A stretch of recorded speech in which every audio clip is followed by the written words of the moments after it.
Okay, my question is, does the drugs Zilpaterol hydrochloride, or the trade name Zilmax, cause decreased tenderness or increase in shear force and lower percentages of intramuscular fat to be present in finished beef cattle? As the world population continues to grow, scientists are having to create ways to produce more food from the resources we have. And more people equals more food. There are many ways to do this, and the two ways that I thought of in writing this paper were to produce more, as in total pieces of food, and like an example would be to produce 4,000 cattle instead of 400 cattle. And the second example would be to make each piece of food larger, so 400 cattle weighing 500 pounds compared to 400 cattle that weighs 1,000 pounds. So either one would increase the total amount of food. The second example, making each piece of food bigger, would be the easiest and cheaper method. It's easier to grow steers larger than it would be to create enough land to graze more cattle on, or to expand a feedlot and make more pens to hold more cattle. While some feedlots may be able to expand, there's only so much land that can be able to be used for food production, and most feedlot owners would probably want to just give their steers something extra instead of buying more land and making more pens.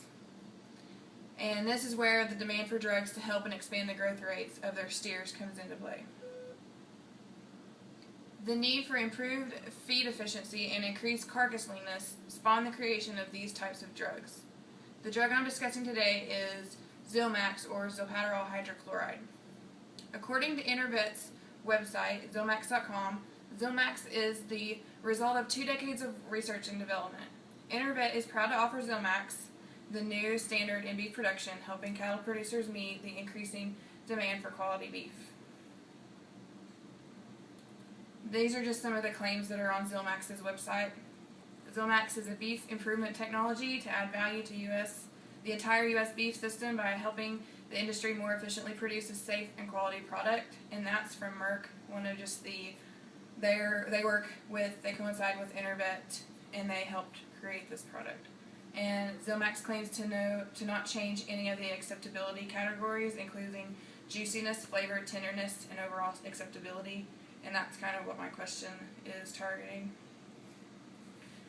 Just some general information about Zilmax. It was created by Intervet Shearing and Plow Animal Health Company in 2006. Its trade name is Zilmax. The common name is Zilpaterol hydrochloride. It's used in cattle fed in confinement before slaughter. It's used to increase the rate of weight gain, improve feed efficiency, and increase carcass leanness in cattle fed in confinement for slaughter during the last 20 to 40 days on feed. There are many journal articles proving that the drug is effective in improving the rate of gain and the amount of leanness in cattle that are fed in confinement before slaughter. The question now is if the rate of gain and the amount of leanness is affecting the marbling and the tenderness of the meat. And my question is, does Zilmax cause decreased tenderness or increase in shear force and lower percentages of intramuscular fat to be present in finished beef cattle? In most of the articles used for answering my question, the studies that were being conducted weren't even based on concluding whether or not Zilpaterol hydrochloride decreased tenderness and decreased marbling. They were studies used to calculate the amount of increased rate of gain and leanness in the beef that were given the Zilpaterol hydrochloride. When tenderness and marbling were calculated and compared in these studies, though they showed that the Zilpaterol hydrochloride did decrease the tenderness and marbling in the carcasses tested.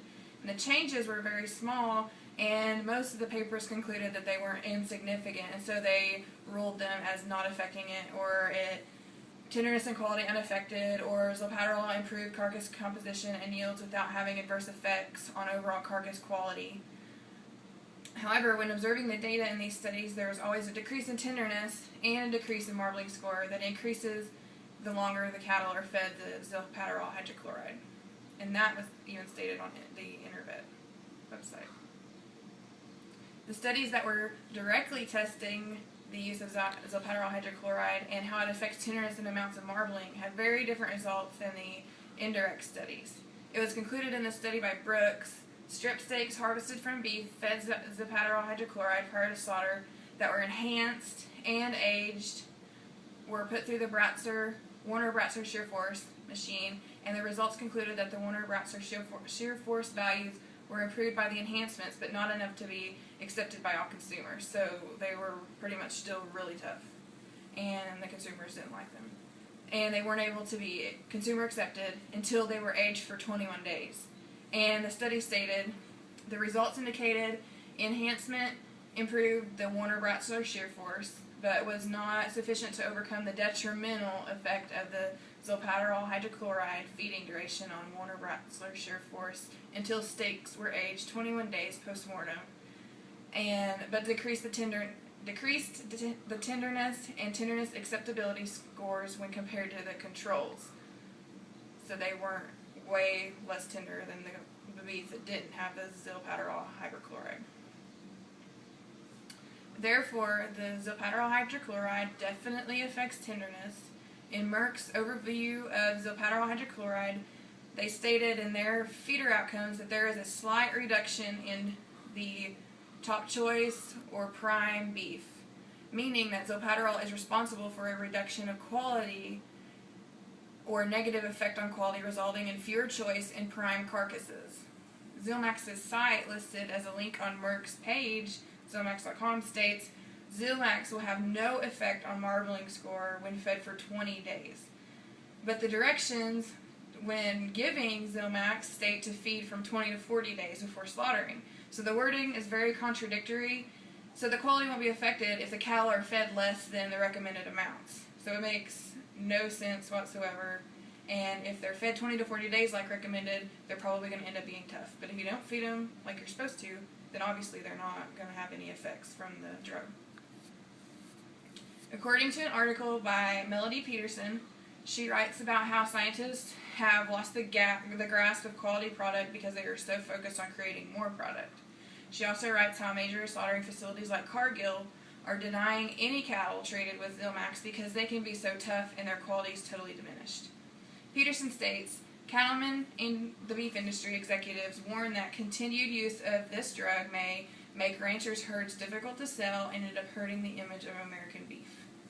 She states Cargill's view on that topic is that it can have an impact on the consumer attribute of size, quality, and tenderness. She also adds that there have been no warnings about these outcomes from any academic studies.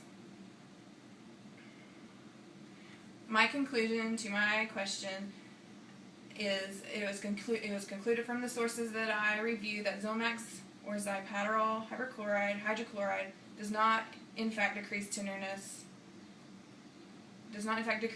and reduces the amount of intermuscular fat, a result of increasing leanness in the beef cattle that are treated with the drug before slaughter.